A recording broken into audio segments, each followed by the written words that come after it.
بسم اللہ الرحمن الرحیم۔ دیکھیں، آج ایک بیسیکلی تو ہم ایک ریفرنس تھا ہمارے جو patron in chief lieutenant general Faiz Ali Chishti اور لیفٹیننٹ جنرل کمال اکبر اور ہمارے اور ساتھی جو ایکس سروس مین ہمارے ساتھ اپائنٹمنٹ ہولڈرز تھے، ان کی وفات ہوئی تو ہم ان کو خراج عقیدت پیش کرنے کے لیے اکٹھے ہوئے۔ ساتھ ہی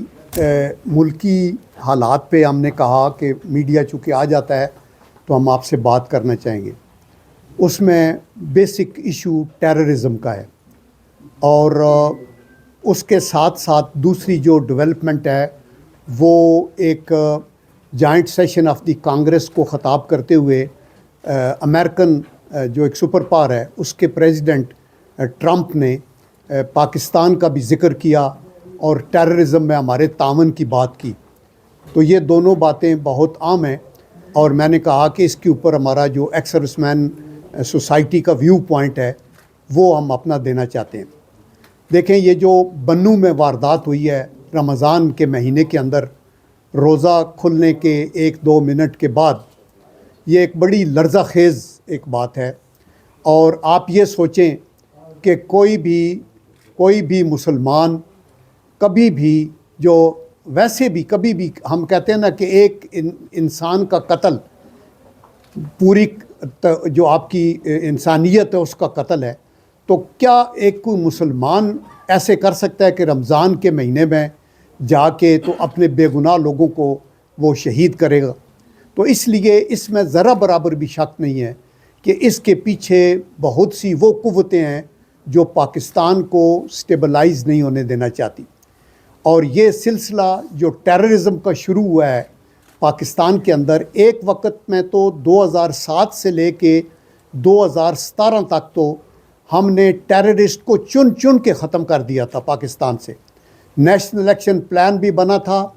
اور ان کی ساری کمین گاہیں ختم کر دی گئی تھی، بلکہ افواج پاکستان نے رد الفساد اور اس سے پہلے ضرب عضب اور جو بھی کیا، پورے علاقے خالی کرا کے کور کیے جہاں سرنگیں بنی ہوئی تھیں اور اندر ٹارچر سیل بنے ہوئے تھے، اور اس کو بھی افواج پاکستان نے کلیئر کیا۔ لیکن پھر بدقسمتی سے کچھ ہمارے پولیٹیکل غلط ڈیسیژنز تھے،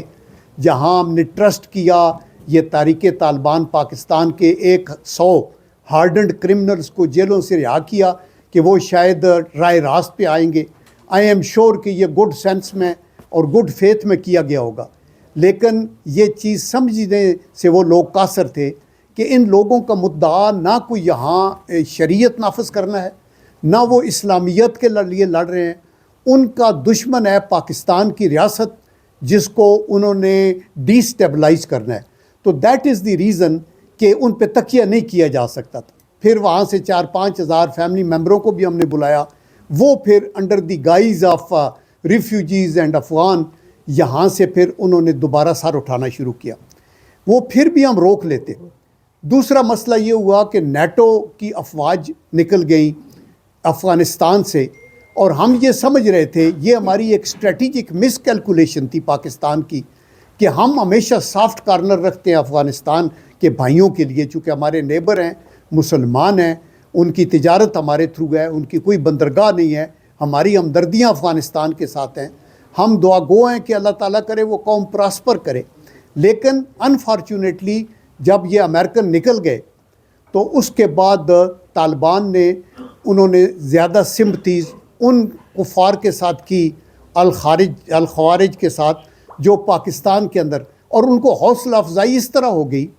کہ جو امریکن $7.1 بلین کا اسلحہ چھوڑ گئے تھے، اس میں سے بیشتر ان کے ہاتھ میں آیا۔ Night vision goggles, night vision devices. آپ یہ سوچیں کہ ابھی بنوں پہ جو رات کو اٹیک ہوا ہے اس میں راکٹ لانچر استعمال ہوئے، جس کے اندر وہ راکٹ لانچر جو گرینیڈز ہیں، جو اینٹی ٹینک ویپن ہے، جو ٹینکوں کے لوہے کو تباہ کرنے کے لیے انہوں نے وہ فائر کیا اپنے کنٹونمنٹ کے اوپر۔ 2 گاڑیاں بھری ہوئی اپنے اس کے ساتھ بارود کے ساتھ اس کے ساتھ ماری ہیں، اس میں ہمارے 11 فوجی شہید ہوئے، سیکیورٹی کے لوگ، اور جو لوگ شہید ہوئے کچھ اس میں 4-5 خواتین، 4 جو ہیں وہ بچے، اور لوگ بھی زخمی بھی ہوئے۔ اور لیکن ان کے اس حملے کو پسپا کر دیا گیا. ان کا پلان بڑا تھا، چونکہ پہلے انہوں نے خودکش حملہ کیا، اس کے بعد پھر ایک بتائے ہوئے طریقے کے مطابق جو ایک ٹرینڈ آرمی کرتی ہے کہ جب مسمار ہو جائیں گی لائنیں تو پھر اس کے بعد فریش ٹروپس آگے آئیں گے، پھر انفلٹریٹرز، ملیٹنٹس، ٹیررسٹ، انہوں نے ایک فائل بنا کے اندر آنے کی کوشش کی. اس میں ان کے لوگوں کو انہوں نے چن چن کے مارا اور اپنی جانیں بھی قربان کی اور ان کو بھی نکالا. تو میں یہ کہنا چاہتا ہوں کہ یہ ایک ہمارا قومی سانحہ ہے اور اس کو نمٹنے کے لیے صرف فوج کافی نہیں ہے. یہ ہم چاہتے ہیں کہ ہمارے پاکستان کے ہر صوبے کے ہر طبقہ فکر کے لوگ یہ سمجھیں کہ اس طرح کی جنگیں اگر آپ کی سلامتی کے خلاف جو لوگ نبر آزما ہیں تو اس کو ختم کرنا آپ کا پوری قوم کا فریضہ بنتا ہے. ہمیں اپنی فوجوں کا حوصلے بلند کرنے ہیں، ہمیں ان کو ایکوپ کرنا ہے، ہمیں ان کو نائٹ ویژن کیپیبلٹیز دینی ہے، ہمیں ان کو اچھا انٹیلیجنس کا جو سسٹم ہے وہ دینا ہے، ہمیں ان کو اچھے ڈرونز دینے ہیں، ایریل ریکانیسنس ہونی ہے، آپ کی بارڈر مینجمنٹ کے لیے ان کے پاس فرسٹ کلاس کیمرے ہونے چاہیے، اس کا سرویلنس ہو. اور اسی طرح جو ہمارے بارڈرنگ پروونس ہیں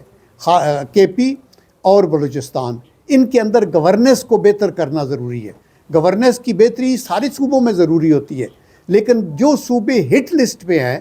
وہاں تو آپ کو اور زیادہ سختی کرنی ہے کہ آپ دیکھیے یہ گاڑیاں دونوں بھری ہوئی بارود سے بارڈروں سے اندر ہوئی ہوں گی، پھر یہ کئی روٹوں پہ چلی ہوں گی، چلتے چلاتے پھر یہ بنو کے پاس پہنچی ہیں اور پھر دیوار کے ساتھ جا کے لگی ہیں. تو اس کے رستے میں کس نے چیک کرنا ہے؟ یہ فوج کا کام تو وہاں نہیں ہے چیک کرنا، فوج نے تو اپنے انسٹالیشن کا دفاع کرتے ہیں. یہ جو پیس ٹائم میں کنٹونمنٹس ہیں ان کی جو ڈیفنس ہے وہ سول لوگوں کا ہے.